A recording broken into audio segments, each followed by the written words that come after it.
Okay, I'm done. I'm sorry, I couldn't. I had to do it. I had to. Welcome, everybody. Hey, everybody. Welcome to a very special video where I destroy my office for the love of a dumb joke.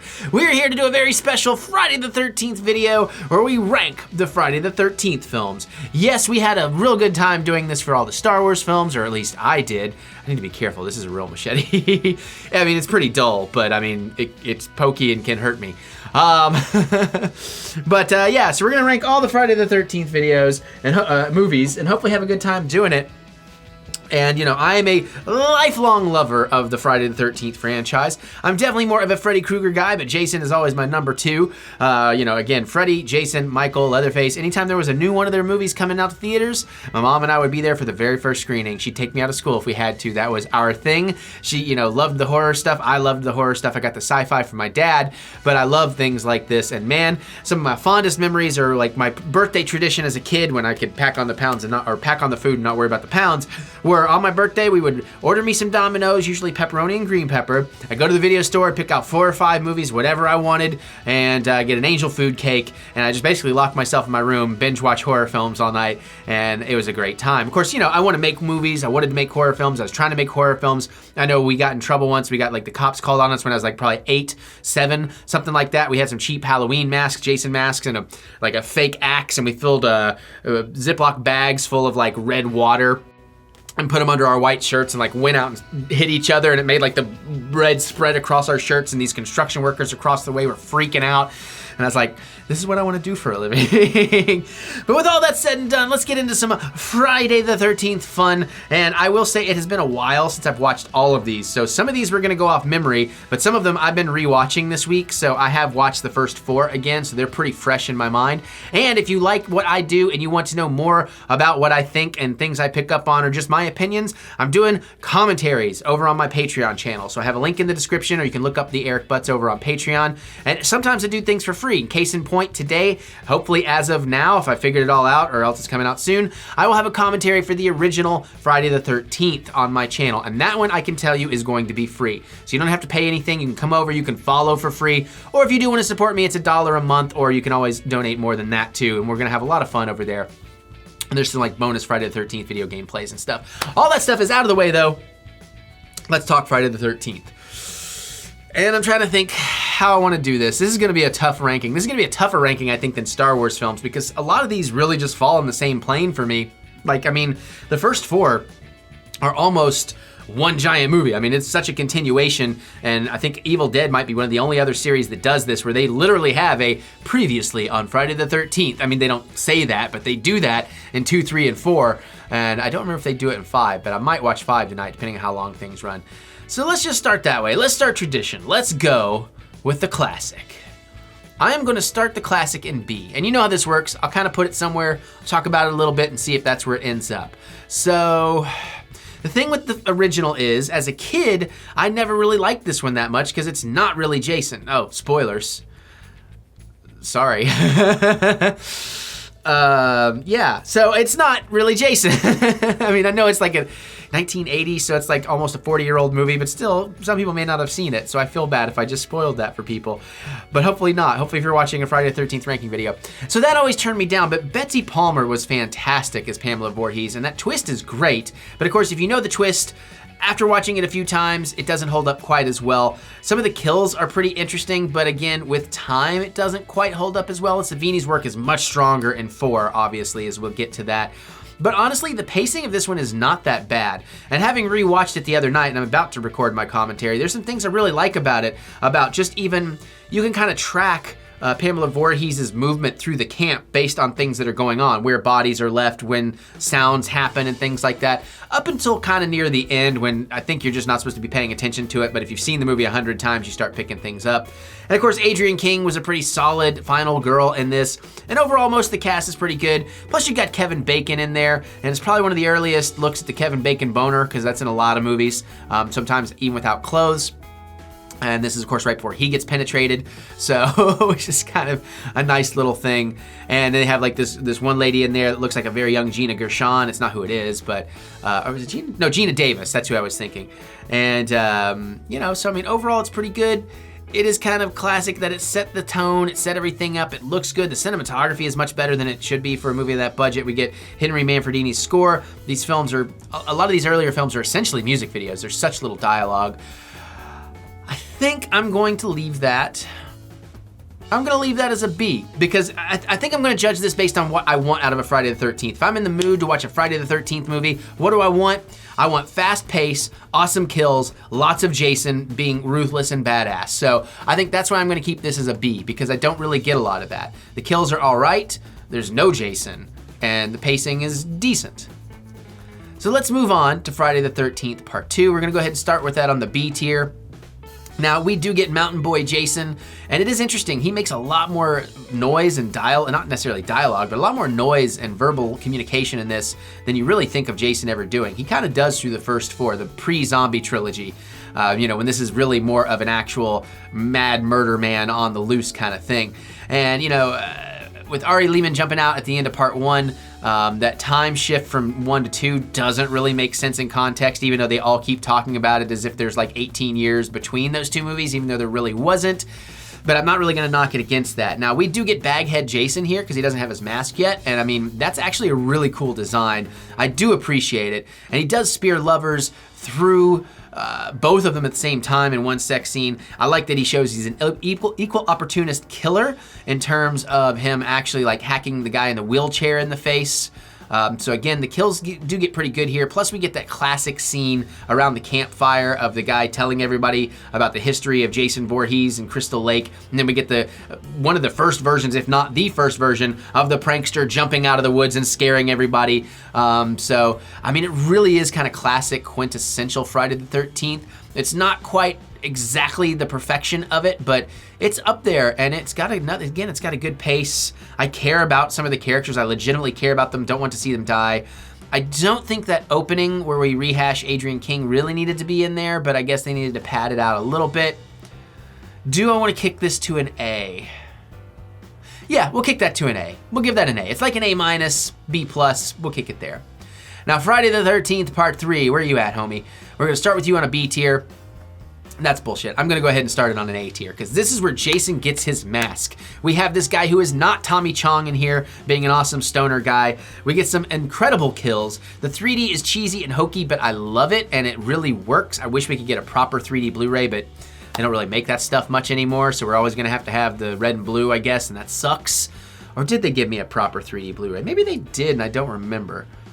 I might be thinking of a different one of those, some other franchise, but we get all that. I do like the stuff with the bikers, and the one biker you think is dead popping, spoilers for all these movies, popping back up at the end was pretty nice. And I mean, Jason in this one is really brutal and really terrifying. And again, he's much more humanistic in his intonations and his movements and things, and I do really, really appreciate that. It's definitely staying on the A tier. I don't think I can quite kick it to an S tier. But again, pace, everything. Even Harry Manfredini's funky version of the Jason theme in the beginning really sets a great Halloween mood for me. Like if I put together a Halloween playlist with like Monster Mash and Addams Family, you know, things like that, that is the version of the Jason theme I like to throw on there. So we're gonna give that an A. It's kind of an A+, but it's definitely an A. 4, final chapter, easily S tier. This, when it comes to human version of Jason, this is quintessential Friday the 13th. If somebody's only gonna watch one Friday the 13th movie and you want them to get the feel of what it's really like, this is the one you show them. Because again, this is pre-monster movie Jason, which is a whole other era, and we'll get to that. But again, you have Savini back with some of his most graphic and brutal kills. Jason with his mask off looks incredible. You got Corey freaking Feldman bringing way more gravitas to this film, and his role as a child actor should. And then of course you get the amazing Crispin Glover. I care about almost every single character in this, especially like the mom and the sister, and even the Doublemint twins, and just so many other cool people in here. You even even get and Jason's more brutal. He's not going after anybody for revenge. It's anybody that's in his way. He kills the hitchhiking lady with a banana. You know, you get the Teddy's computer and dead fuck. You get the corkscrew kill. You know, Jason sliding down the machete. Tommy going crazy. I would like to talk more in depth about this movie. Rewatching it last night, I love this movie. There are two that I always argue as my favorites. This is one of them. And but last night I had some real interesting ideas for if you were to remake it or whatever, some areas you would want to strengthen or improve Tommy Jarvis, because I love the Tommy Jarvis arc. If they had known they were going to do that and set it up a little bit better, that would be cooler. But that's easily an S tier for me, and you know, it works as the end of an era, and I absolutely adore it. And that said, this video is going to run a little long. This camera's going to cut off, so instead of just saying hold on, I'm going to say I might put an ad here, so maybe we'll be right back. Okay, so let's get back into this. We are now on to Friday the 13th, Part 5, or Friday the 13th, yeah, Part 5, A New Beginning. I'm going to start at C tier. I think I'm going to move it to B tier because, again, this is one of those things where major twist, major spoilers if you haven't seen it, but Jason's not actually in this movie aside from a dream sequence with Corey Feldman in the beginning, and I do love that Feldman came back for that scene. I don't necessarily like the actor's performance so much that plays this older Tommy, but I like that we're now at an older Tommy and they're playing with his psychosis. The mask design is okay. As I've gotten older, I've come to love the twist that it's not actually Jason, so the final chapter really was, for then, the final chapter. There are some great kills in here too, plus you get the dude from Return of the Living Dead, you know, getting shish kebabbed in the outhouse, if I'm remembering correctly. Reggie was a pretty adorable kid. You get a real nice variety of characters for this, and I do love that absolute shock value of the first real murder in the movie not having anything to do with Jason, and of course that twist that is the launching point for Roy to pretend to be Jason. I really like that. Plus there's some like real fun stuff with the guys at the diner and the lady and the Coke, and I mean just that whole sequence really works well. Again, lighting, sound, cinematography, it's on par with Part 4, and I give them kudos for trying something different, but I keep having to knock it down for not being Jason, but I shouldn't because that's awesome. I've already talked myself into a B tier. I'm trying to decide if I'm pushing that up actually into an A tier. I also love that poster art for it, and I just opened the action figure. But then, you know, I mean, I don't know if I can push that to an A because I mean, it doesn't, again, now we're in memory territory. I haven't watched from here on in a little while. I don't know that Roy could really achieve the things without Jason's brute strength that he theoretically achieves in this. So I think I'm gonna leave it as a B. Yeah, all right, we're gonna leave Part 5 as a B. Friday the 13th, Part 6, Jason Lives. I said there were two I'm always back and forth between. This is the other one. Now this kicks off a new era of Jason, which actually I think I like a little bit more, especially as a kid, because when I think of what I wanted from Jason movies as a kid, this is it. And this is Jason Voorhees as Frankenstein. This is the monster version of Jason. You know, not necessarily the brutal serial killer behind a mask who's just unstoppable. This is the shark that is going to devour you whole. And if you're in his way, you are doomed. And I just love everything about this. The guy that plays adult Tommy is fantastic in this, of course, from Return of the Living Dead as well. And I just think he's great, and his chemistry with the sheriff's daughter is great. The sheriff is fantastic, the arc that we do there. Again, we get another reminder that even Monster Jason does not slaughter necessarily the innocents, because, you know, he goes in that room full of all the girls camping and all that and doesn't kill them, even though they do a great job of making you think maybe he's going to or does.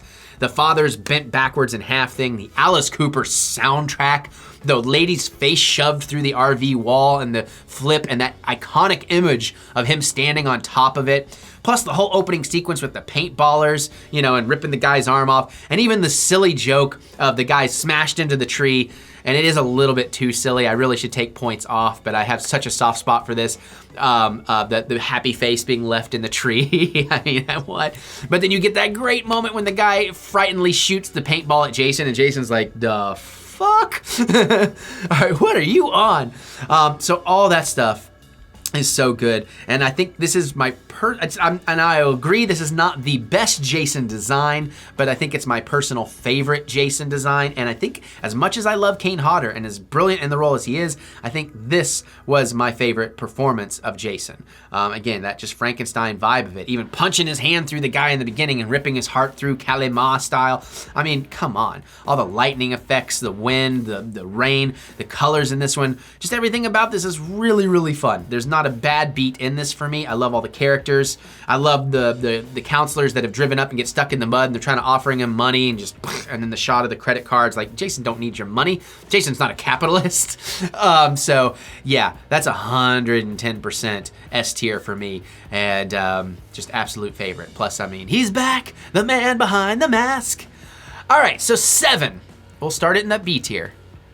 Trust me, there's gonna be some lower ones. There's a lower one coming for sure. So 7, I didn't like as much as a kid. And I think a lot of it, as a kid not liking it, is due to how severely it got just destroyed by the MPAA. Because I do feel like there were some cool kills and stuff in there, but I never really remember it being brutal or violent enough for what I was looking for out of those movies. And again, I grew up an effects kid. You know, I was watching Savini Scream Greats. Effects is kind of what got me into horror. Even though I decided I didn't want to do effects, that was my way in there. So I loved that kind of stuff. And inventive kills are a big part of it. You know, Savini's whole thing about he's a hitman. He gets paid to pack up his tools, go somewhere and kill people in innovative, creative ways. I was like, yeah, I get that. So I think it's lacking that a little bit. And then at the time, again, as a kid, the psychic element, I'm like, what is this? This isn't Friday the 13th. And then the dad popping out at the end, all that stuff. So I didn't really like it, but with age and with time and with multiple viewings, I like this one more and more. Plus, this is our first Kane Hodder. This is what I would consider the best visual design of Jason. Absolutely, he looks like he has been through the shit. And he has been through the shit. And I do love that it's actually kind of Jason versus Carrie and that they did do something different with it and did find a suitable foe for Jason. I think the failure in it is getting me to actually care about that character, because I don't find any of the characters in this particular movie that likable or memorable. And even like the doctor who's working with her to mess up her, or, you know, get her psychic abilities to work, I always he blurs together with the doctor in part 8. Like that whole family blurs together and they don't stand out as memorable at all to me. So that also takes points back. But that fight between her and Jason, when she really starts laying it into him, like splits his mask off his face, like that is probably one of the most, if not the most, iconic moments in all of Friday the 13th history. So I think for Kane Hodder, for design, for all of those things, I can't move it to an S because the characters just were so unmemorable and it's so butchered by the MPAA, but I can give that a strong A tier.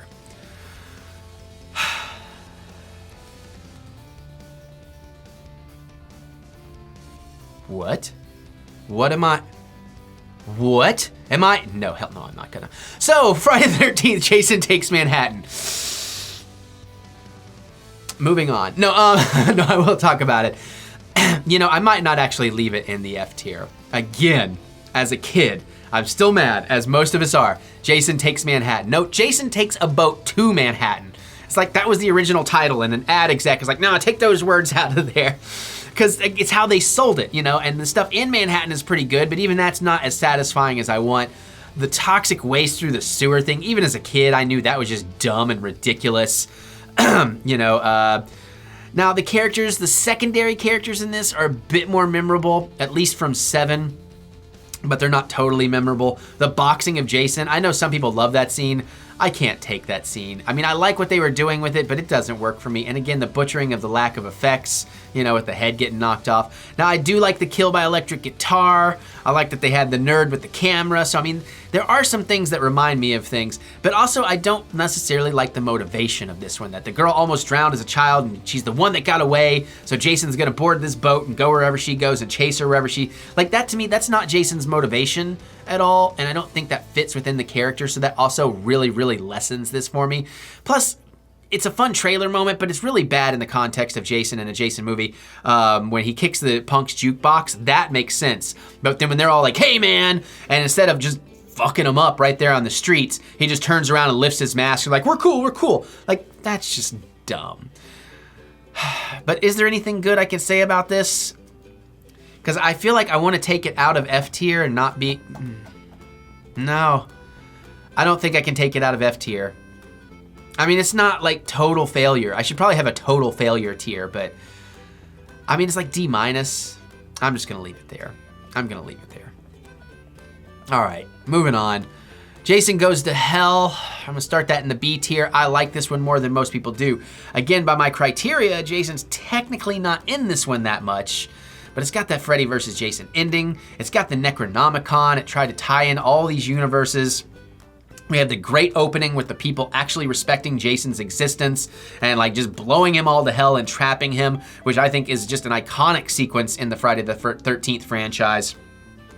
And I love that. And, you know, I kind of love that we do explain a little bit of the mysticism behind it without totally explaining it. I like that we're doing kind of a Kandarian dagger type thing with the Voorhees dagger and that he needs to be reborn. I like that they at least tried to explain some of this stuff, you know, or tried to give it some kind of legitimate story context. I think it moves well. I like Kane Hodder's in there. I love our main characters. They're very memorable. They're very charming. I really appreciate them. And again, great pacing. Freddy versus Jason thing in there. I think I'm gonna leave that in B. I was thinking, you know, maybe I'll drop it to a C or move it to an A, but I think now that I've discussed it, I'm gonna leave it as a B. Yeah.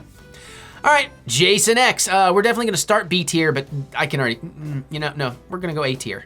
I know, again, this one's kind of divisive amongst the fans, but it is so much fun. To me, this one gets the spirit of Jason Voorhees and what a Jason film is. And even though they went to the ridiculous length of, let's do Jason in space, they had a blast with it, and they did some great stuff with it. The holographic scene where they trick Jason into thinking he's at camp and beating up these drug-taking, sex-having lesbians and getting to relive the sleeping bag thing, but to the higher degree of such. I mean, that is just fantastic. Hey guys, he just wants his machete back. That's an amazing line. The ice death, the video game death where he kills the guys in the game and then has to kill them again. The military aspect of it, having the robo-droid kind of fighting him, and even like the love story with the robo-droid. I mean, I just really like this. And even Jason is a shooting star and setting up that he can restart the whole thing on a new planet that's like Earth. I love that. Uber Jason, that design is incredible. I'm so bummed about this lawsuit slowing down or stopping NECA from making figures because I was really looking forward to an Uber Jason at some point. But yeah, that is easily an A tier for me. They get it. They know what they were doing. I love that it's like thousands of years later, a desolated Earth, but Jason remains. Like, I think even that's really cool. And wasn't it, it wasn't David Lynch. Was it David Lynch? No. David Cronenberg. It was Cronenberg. He has like a nice cameo in the beginning. So yeah, it's got to go A for me. So that's definitely an A for me. And I don't want to put too many ads in this video, so I'm just going to make a jump cut. Yeah, we only got 2 more movies to talk about. I'm not gonna put an ad there. All right, so Freddy versus Jason, this easily starts A tier. This, who am I kidding? I love Freddy versus Jason. That movie, I have 1 or 2 minor problems, 1 or 2 minor things that didn't quite work for me, but other than that, I adore this movie. It's exactly what I wanted. It's a badass WWE fight from Freddy and Jason. And I do hate that Kane Hodder got booted for this one, but I think Ken Kersinger, if I'm saying it correctly, did great. And I think it worked when you put Freddy and Jason together. So I like that interpretation. And I like that they did the Jason Afraid of Water thing, even though it does completely contradict things in the past. But you had to give him some kind of fear for Freddy to play with. So I'm gonna give them leeway. I love the cast in this, from Jason Ritter to Monica Keenan to from the band, from Beyonce's old band. I can't think of her name, but even the twist on How Sweet Dark Meat. I mean, come on. Even though it's more of a Freddy thing, we're talking Jason here. But yeah, I mean, the brutality, and then Jason stabbing him with the machete, and you know, and then Jason using the arm with the glove on it to stab back, and it gets so bloody, so brutal. And I really love the camp stuff in this. I love how monstrous they made Jason. And I love that you know, Freddy's plan is backfiring. And it's like, that's my kill! You know, and they get mad at each other and all that stuff. And even just the way Freddy pretends to be Mama Voorhees to trick Jason. Just, I mean, it's really a couple of CG moments, like the stoner drug bit is messed up. The flying in the face of the continuity with Jason being afraid of water. I mean, I get it, even though those are things I kind of like. Those are things that you could totally easily notch. I have no argument for, but for me, that's absolutely S tier. I just love that one to pieces. We'll start D and see if I talk it down. So we got the Friday the 13th, the remake. Now, a lot of people do really like this. I feel like this was just a total screw up. For me, I like the Texas Chainsaw Massacre remake. I really do. I thought Marcus Nispel did a really good job with that, but I was shocked that for my taste, how he butchered this. He botched this up, he butchered it, because on paper, it really does seem like it works as a Friday the 13th film. It hits the beats, we got the brother looking for the sister, we got the murders, we got the oversexed stuff, even though some of the oversexed stuff is just weird to me. It's like, okay, you're out camping by a campfire, you have baby oil on standby? I mean, sure, it's seductive, but who does that? Is that a thing? I mean, maybe for tanning in the daylight. I don't know. It's like they tried too hard, and I liked but didn't like Jason as a smarter Jason, that he was setting all these traps. Like the opening trap, that opening sequence is pretty fantastic, but I hate that he's like a weed farmer, and it's like, is he protecting his weed or is he here for vengeance and territorial? Like that to me is not Jason. And then they hyped this movie up. They're like, we have this amazing way he gets his mask. You're gonna really appreciate how he gets his mask. He randomly finds it. He sees it in a reflection and decides, oh, I'll wear this mask. No logic, no motivation behind it. At least in 3, it was motivated. And then from there on, he just never had a reason to take it off, you know? So, I mean, that kind of stuff really bothered me. The characters, other than the brother looking for his lost sister, from the guy from Supernatural, none of the other characters stand out to me. I absolutely despise that Jason was keeping the one girl, and it's almost like Jason having a girlfriend. I can't work with that. And I get it. If it works for you, that's great. And for me, no, I can't. And you know what? I would rather watch 8 than watch that remake, even though 8 is a little bit slower and more annoying. But at least 8 feels more like actual Jason Voorhees to me. To the point where, you know what? That just convinced me to move 8 up to a D tier. So, yeah, I think, okay, let me look that over. Am I comfortable with that? S tier, Friday 4, 6, and Freddy vs. Jason. Yep. Pretty much in that order, except much like Star Wars, 4 and 6, different ones in Star Wars, but 4 and 6 here could flop for me depending on my mood. A tier, 2, 3, 7, and 10. Yeah, I'll go with you on that. And from that, I think my top of that list is 10, with 3 under it, 7 under that, and 2 at the bottom of the A tier. B. Actually, I guess, can I do that? Can I do that in Tier Maker? What did I say? Did I put 10 at the top of that? That's actually surprising me, to be honest, that I've got 10 so high. Cool, so we can rank it like this. All right, B rank. Well, I'd rather watch 5 over 1. Well, let's move this way, there we go. But you know what, I think 9 would, yeah, okay, so we're leaving it like that. So there is my Friday the 13th ranking. From the bottom to the top. At the bottom of the barrel, the 2009 remake, followed by part 8 on top of that, part 9 on top of that, part 1 above that, part 5 above that, part 2 above that, part 7 above that, part 3 above that, part 10 above that, Freddy vs. Jason above that, 6 and 4 tied at the top slot. And I feel pretty good about it. But now I want to hear your rankings. What are your favorites? What are some of your reasons? Definitely let me know. I look forward to hearing what you have to say. So you can definitely geek out with me in those comments below and be an awesome time. You can also pop on over to my Patreon and check out that Friday the 13th commentary and some other Friday the 13th goodies coming soon as well as some other things. And hopefully you'll join up, or at least you'll follow. And then you can click that thumbs up button. You can give me that good old thumb of encouragement, because I do love to be encouraged. But now I'm gonna get out of here so I can go watch and rank some more stuff, and I'll see you all